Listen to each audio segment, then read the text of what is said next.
and welcome to Uniform Health, the fitness channel that takes a holistic approach to diet and exercise. So today I'm going to talk about something a little unrelated, but nevertheless I feel like is important, or at the very least interesting, and that is the advent of a Tomb Raider-like reality. So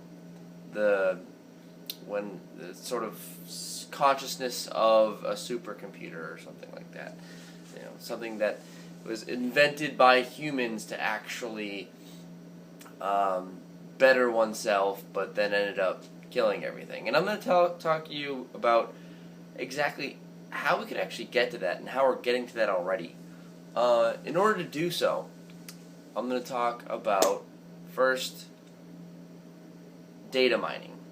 And what data mining is let's say that you want to go ahead and buy something in a grocery store, and you have that little card that you scan to get the sale items.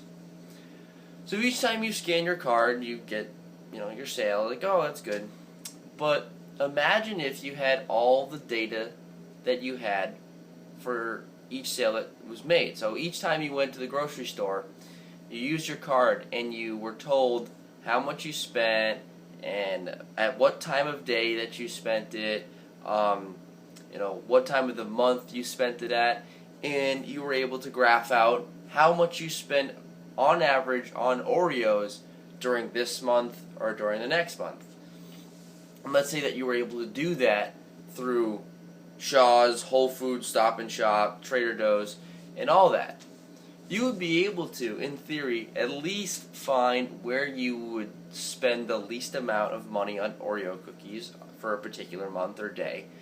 And then you would also be able to find, even further, you would be able to find at what time is your bill the lowest, and at what store is your bill the lowest. Now, going beyond that, this is exactly what the stores are doing. They're taking your data, which you're creating, and they're specifying coupons, and they're creating a sort of environment that is conducive to maximizing profits through the advent of this new technology and new incentives. So they would alter prices to bring consumers in more, and they would try and advertise to you specifically, again, with like coupons or buy one get ones or whatever that print out. And this has a huge impact on luring in customers and sort of understanding your market. Because remember that when you were signing that thing, you got your date, your whether or not you were white, black, Asian, whatever.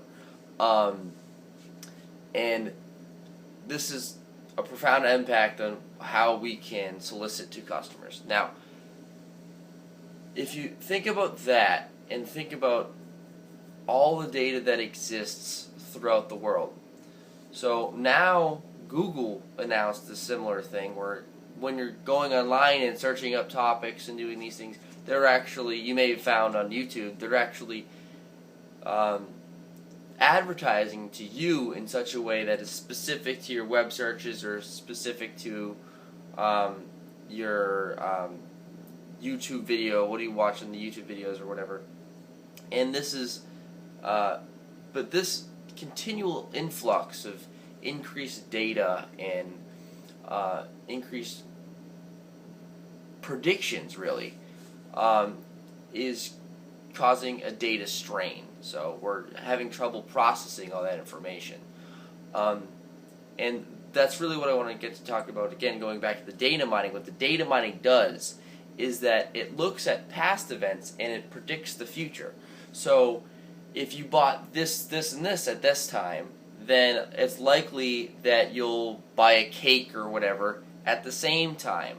Or it's likely that you'll look for a supplement at the same time. Or at this point in, from 18 to 25-year-olds, they're typically looking for this kind of car, or this age of car, fast or what have you. And then when you get older, they're typically looking for this kind of car.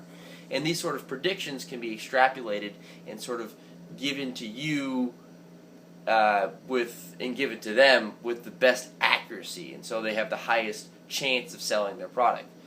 And this is the same sort of technology that's used for weather mapping. So when you're trying to forecast the predictions of how the weather patterns are going to move, they just use a bunch of data and put it through a database and collect the variables and things, and then that predicts a possible direction of the weather pattern. Now, like I was saying before, we're having trouble processing this information.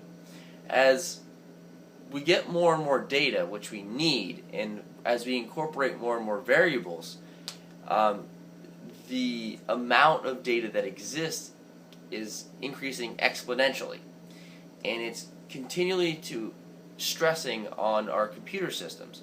We're making leaps and bounds within our computer system as far as speed's concerned.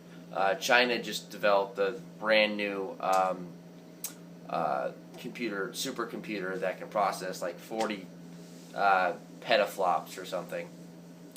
But the issue here is that the efficiency at which they work at. So these supercomputers are actually, they're producing a lot of, they're processing a decent amount of information, but they're not doing it efficiently. So they're requiring, 100 megawatts to operate, and they're consuming a lot of resources. One of the ways in order to see how we can increase efficiency is that we're actually looking at the human brain. The human brain is extraordinarily more efficient than our typical computer systems with the transistors, and they have to move data across so many different platforms, and that causes so much resistance and gives off so much energy as heat that it's wasting a lot of energy, and that's obviously something that doesn't come cheap.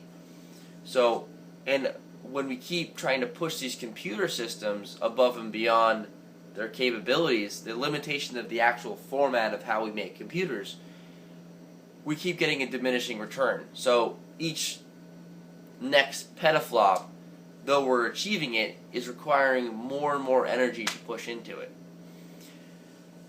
An evolution of thinking, again, like I was saying, is to look at the human brain and incorporate aspects of the human brain and how efficient it is, and the neural connections and synapses, and see exactly how we can replicate that into a new format of technology that can be extraordinarily efficient at processing data sets. So now we could be, with enough data that we're collecting with the advancements in data collection technology, and with a higher processing of information, we're going to be able to essentially predict the future. So we have our own time machine. If you guys have ever seen the movie The Paycheck, this is basically what they did, and which is pretty scary, is that they were able, made a machine which could predict the future, and because it was so accurate or whatever, so powerful, that it inevitably caused that predicted reality to happen, because that's how people reacted to the data, which is scary.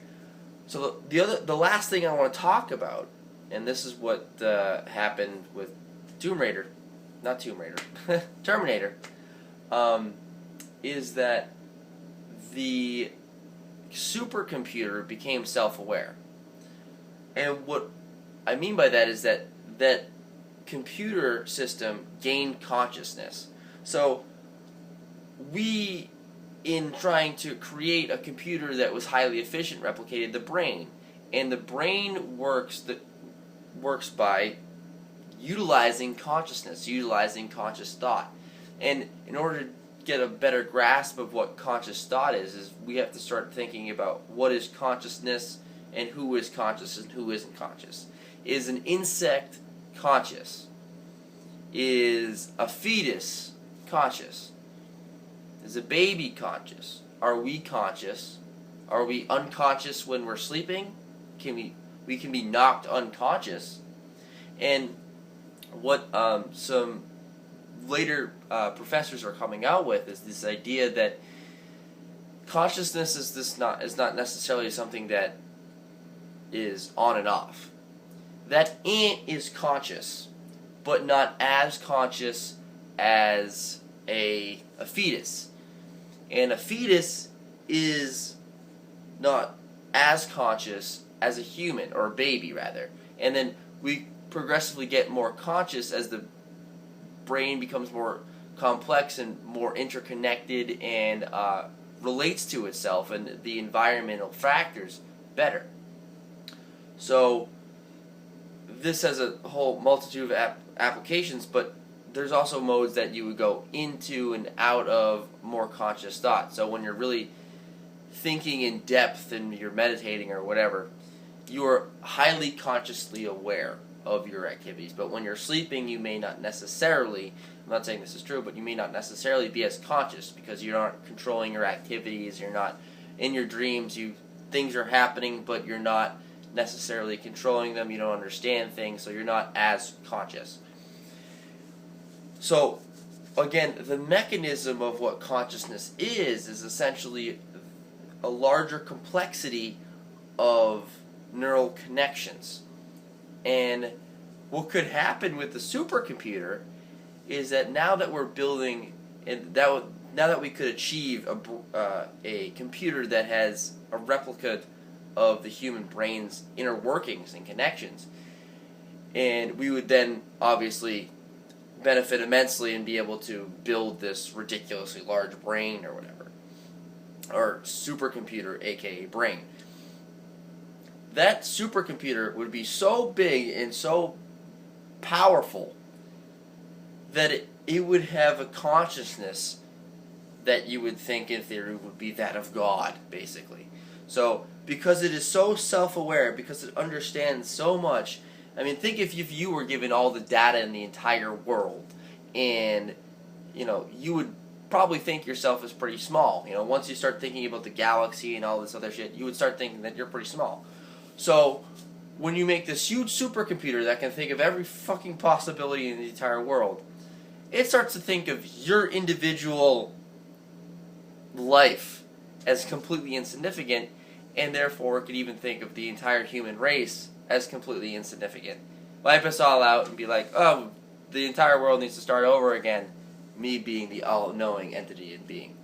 Which is, again, what Terminator was predicting. So again, you use data mining to predict the future and extrapolate information.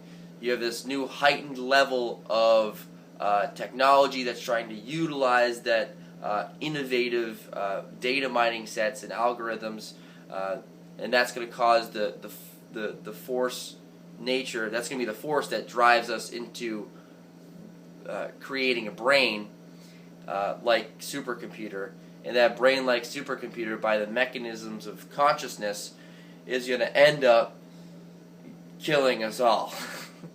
So that's what I've taken from the things that I've been looking at, and what's made me a little bit curious to see really where we go, and I wonder what your thinkings are, and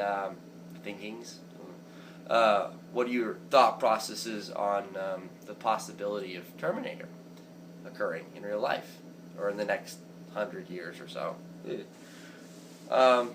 Alright, thank you very much. This has been Uniform Health, and have a great day.